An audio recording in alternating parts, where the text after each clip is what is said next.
कि लड्डू गोपाल जी जो हैं वो सारे घर में पूजे जाते हैं, ठीक है, लेकिन उनका मंदिर कहीं नहीं है। हाँ? मंदिर कहीं नहीं है। आप सभी चैनल को सब्सक्राइब कर लीजिएगा।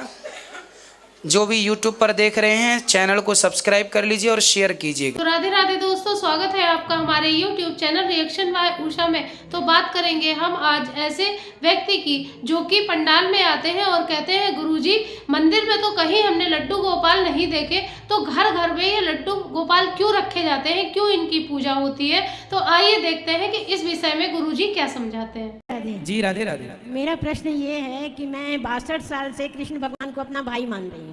मैं 72 साल की हूँ। अच्छा, तो मेरे पास लड्डू गोपाल छोटे हैं और मैं बड़ा रखना चाह रही हूँ, और लोग कहते हैं मंदिर में 2 नहीं होने चाहिए मूर्तियाँ। तो जो है उन्हीं से प्यार कर लो, उन्हीं से सेवा कर लो, उन्हीं और की। उनमें इतना मोह हो गया कि उनको छोड़ना भी नहीं, और बड़ा भी रखना चाहती हूँ। हाँ तो फिर ठीक है, आपका मन है तो रख भी सकते हैं, एक कृष्ण एक बलराम मान करके, कोई ऐसा दोष नहीं है। रख सकते हैं। हाँ रख सकते हैं। राधे राधे। इस तरफ ले आना भैया जरा माइक।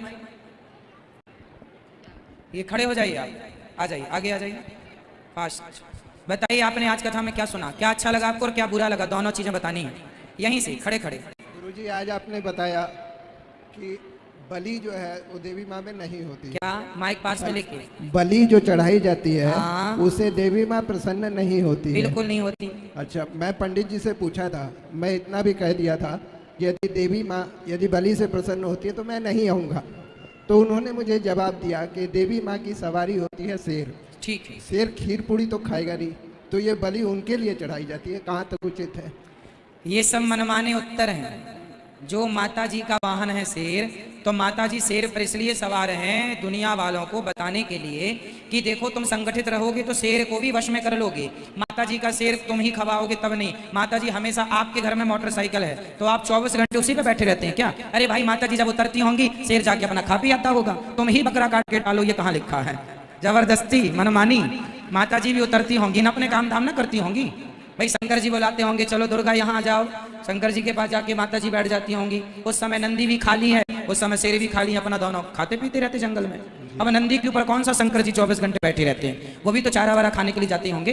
और दूसरा सवाल ये है गुरुजी कि यूट्यूब में मैं देख रहा था, बोला एक लड़का आपसे आधा घंटा तक बहस किया जो बेबुनियादी बात पे कर रहा था, बेबुनियादी बात, और आपने उसे बहुत अच्छे से जवाब दिया। ये आपकी, मैं आज ही गुरु मंत्र आपसे लिया हूँ, मैं धन्य हो गया। खुश रहिए, खुश रहिए। और तीसरा सवाल ये है हाँ कि स्यावड़ और सूतक, ठीक है, उसमें जैसे पूजा बंधित होती है तो सूतक तो समझ में आता है, लेकिन स्यावड़ सूतक तो जब कोई बच्चे का जन्म होता है तो केवल उन लोगों को सूतक मानना चाहिए, बाकी घर के अन्य सदस्य जो हैं वो भाव से मानसिक पूजा कर सकते हैं ठाकुर जी की, कोई दोष नहीं है। मान लीजिए हमारे चाचा रहते हैं कलकत्ता में, ठीक है, वहाँ कोई बच्चा पैदा हुआ तो हम क्यों माने उसको? नहीं, वहाँ का सूतक यहाँ क्यों लगेगा? जन्मने का सूतक वहीं लगता है जहाँ उसकी माँ हो बच्चे की, जहाँ जच्चा बच्चा हो वहीं सूतक है। ये नहीं कि पूरे खानदान में सूतक लगेगा। मृत्यु का सूतक खानदान में लगता है, जच्चा का सूतक जो जच्चा बच्चा है जहाँ उसकी माँ होगी वहीं बस होगा, दूसरी जगह नहीं होगा। और एक सवाल और था कि लड्डू गोपाल जी जो हैं वो सारे घर में पूजे जाते हैं, ठीक है, लेकिन उनका मंदिर कहीं नहीं है। हाँ? मंदिर कहीं नहीं है। मंदिर कहीं नहीं, ये बोले नहीं, ये जो लड्डू गोपाल जी होते हैं ना वो भगवान श्री कृष्ण का ही एक स्वरूप होता है, घर घर ले जाने रखने के लिए। बड़ी मूर्ति ठाकुर जी का एक रूप होता है जो मंदिर में बैठे होते हैं, उनको तो हम बार बार स्नान करा नहीं सकते, तो उन्हीं का एक छोटा रूप होता है लड्डू गोपाल जी, जिनको आप स्नान कराएं, भोग लगाएं, तो उन्हें तो हम स्नान बार बार करा नहीं सकते ना, जो मूर्ति प्रतिष्ठित हो चुकी है, इसलिए छोटे रूप में ये रहते हैं ठाकुर जी, तो वो ऐसे ही होते हैं। खुश रहिए। चलो पीछे भाई, सबके प्रश्न थोड़े थोड़े होने चाहिए आज। किसका सवाल है बताइए? सबके हाथ खड़े हैं, जाओ थोड़ा थोड़ा सबको अवसर दिया जाए। राधे राधे जी राधे राधे जी। मेरा सवाल मेरे पति से है।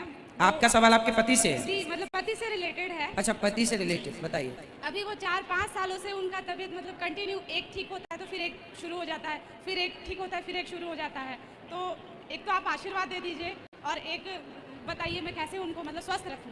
उनको बोलना योग किया करें, दौड़ा करें, और थोड़ा अंकुरित चीजें आप बना बना के उनको अंकुरित चीजें, थोड़ा बढ़िया हेल्दी भोजन प्रसाद उनको कराते रहो। जी जी। एक और सवाल सर, हाँ। मन अशांत रहता है तो उस समय क्या करना चाहिए? कथा सुनते रहिए, धीरे धीरे शांत हो जाएगा। कथा ही कर सकती है, दूसरा कोई उपाय नहीं। जी राधे जी। राधे राधे। हाँ राधे राधे।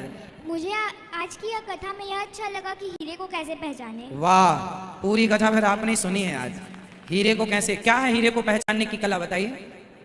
धूप में रखूं और जो हीरा गर्म हो जाए वो नकली हीरा है और जो हीरा कभी गर्म ना हो वो असली हीरा है। इसका अर्थ क्या हुआ?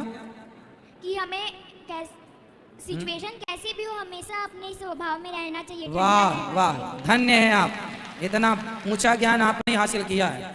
देखो बच्ची से सीखो।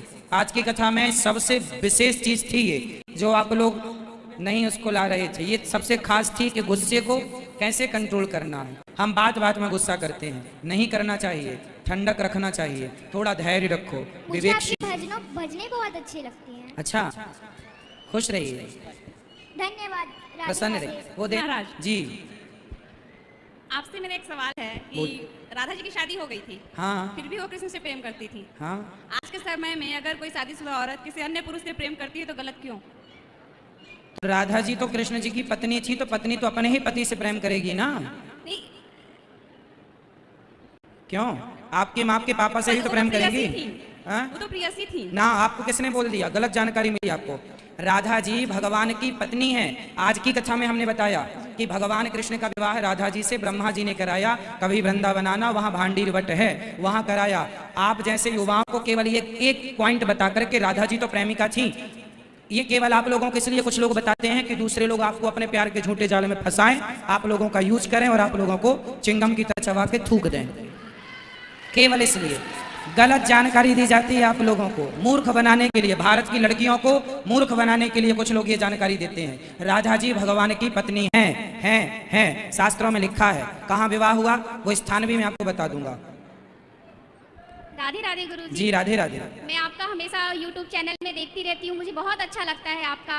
मेरे पति भी आए हैं साथ में, वो भी आपका देखते हैं, हर दिन भागवत सुनते हैं। आपकी विचारधारा बहुत अच्छी लगती है। बस मेरा क्वेश्चन ये है कि जैसे कभी कभी मन बहुत विचलित होता है, कोई कुछ बोल देता है, इधर उधर ध्यान चला जाता है, मन को कैसे शांत किया जाए? कि मन को शांत करने के लिए ही नित्य आप कथा सुने, अपने आप मन कंट्रोल होगा। मन को देखिए, ढीला छोड़ दीजिए, आप कुछ ना करिए, कहीं ना उसको लगाइए, केवल कथा सुनिए। जब मन आपका कथा में लगने लगेगा तो अपने आप उसका भटकाव। अच्छा ये बताओ, आप 3 घंटे जब कथा सुनते हैं, क्या उस दौरान आपका मन भटकता है? नहीं महाराज। इसका मतलब ये है कि मन को कोई कंट्रोल कर सकता है तो केवल कथा कंट्रोल कर सकती है। इसलिए मन कथा में लगाओ, अपने आप उसकी भागदौड़ समाप्त हो जाएगी। जी महाराज। खुश रहिए। महाराज मैं आपके लिए बहुत दूर से कुछ पुष्प माला लाई हूँ, आपके चरणों में अर्पित करना चाहती हूँ। हाँ दे दीजिए। धन्यवाद। देख लीजिए किसका सवाल है। राधे राधे गुरु जी। जी राधे राधे। मैं आपका श्री चरणों में प्रणाम करता हूँ। खुश रहिए। गुरु जी, मैं अपना जीवन में बहुत परेशान ही रहता हूँ। मतलब मेरा परिवार, मेरा बच्चा, मतलब कोई ना कोई परेशानी, कोई ना कोई संकट आते रहता है। और अपना जीवन में मैं बहुत पूरा प्रयास करता हूँ कि अपना परिवार लोगों को अच्छे से रक्षा करूँ, अच्छे से देखभाल करूँ, अच्छे से उन लोग को जीवन यापन करूँ, लेकिन मैं ढंग से उन लोग को जीवन यापन नहीं कर पा रहा हूँ। गुरु जी खुश रहिए, चिंता ना करिए, कथा सुनते रहिए, सब अच्छा होगा। हम आपका भगवान के चरणों में समर्पण कर दीजिए बस। गुरु जी धन्यवाद। खुश रहिए, खुश रहिए। पीछे देखो, ये सारे भक्त खड़े हैं, इनका भी प्रश्न होना चाहिए। नारायण जी। जी राधे राधे, बोलिए। राधे राधे महाराज। मेरे परिवार को, मेरे बच्चे को आशीर्वाद दीजिए महाराज जी। खुश रहिए। कथा में क्या सुना आज आपने? बहुत अच्छी अच्छी बातें सुनी महाराज। क्या क्या, एक बात बताओ। समाज को, समाज से जो आप जोड़ रहे हैं कथाओं में, मेरे को बहुत अच्छा लगता है। मैं 1.5 महीना से आपकी कथा सुन रही हूँ। मैं ना रात को 10 बजे 11 बजे मतलब नींद नहीं आती है, मैं उस समय भी चालू कर लेती हूँ कथा। अच्छा, कथा सुनते रहा करिए। महाराज जी मैं श्याम बाबा को बहुत मानती हूँ और मतलब आप में मेरे को श्याम बाबा नजर आते हैं। मतलब अच्छा है, आप मानते हैं श्याम बाबा को, अच्छी बात है। भगवान श्री कृष्ण ही श्याम बाबा के रूप महाराज हैं। जी मेरा एक क्वेश्चन है कि बस मेरे को मेरे बच्चे लोगों की चिंता होती है। मेरे को लगता है कि वो पढ़ लिख के, बच्चों की चिंता माँ बाप को नहीं करनी चाहिए। अच्छे संस्कार दो, चिंता नहीं, संस्कार दो। और चिंता भगवान के चरणों में बच्चे समर्पित कर दो। प्रभु चिंता आप करो, हम क्यों चिंता करें? हमारे तो है नहीं कि हम चिंता करें। ये अज्ञानता मिटा दो कि हमारे हैं, ये मान लो कि ठाकुर जी के हैं बस। जी महाराज जी आपकी कथा सुनने के बाद फिर भी ऐसे सवाल? नहीं मतलब आपकी कथा सुनने के बाद मैं ऐसे ही कर रही हूँ। मतलब हाँ ऐसे ही करना। तो देखा दोस्तों कि आज की वीडियो में हमने सारी प्रश्नोत्तरी सुनी और जैसे कि उस व्यक्ति ने पूछा कि हमारे यहाँ छोटे लड्डू गोपाल जो है क्यों रखे जाते हैं, और मंदिर में तो कहीं हमने भगवान को रखे हुए या पूजा करते हुए लड्डू गोपाल की नहीं देखा। तो जैसे कि हमारे गुरुजी ने समझाया कि हम घर में छोटे से लड्डू गोपाल इसलिए रखते हैं कि हम उन्हें स्नान करा दें, नहला धुला सके और भगवान का चंदन वंदन कर सके। और जो बड़े से भगवान होते हैं तो उन्हें तो हम रोज नहला धुला सकते सकते ना, इसलिए वो मंदिर में स्थापित किए जाते हैं। तो दोस्तों यही सब हम लोगों ने सुना और समझा। दोस्तों अगर आपको आज की ये वीडियो हमारी पसंद आई हो तो हमारे चैनल को सब्सक्राइब कर दें और हमारी वीडियो को लाइक कर दें, और हाँ, कमेंट में राधे राधे लिखना ना भूलें। मिलेंगे ऐसी ही इंटरेस्टिंग वीडियो के साथ भक्ति से जुड़ी हुई, तब तक के लिए राधे राधे।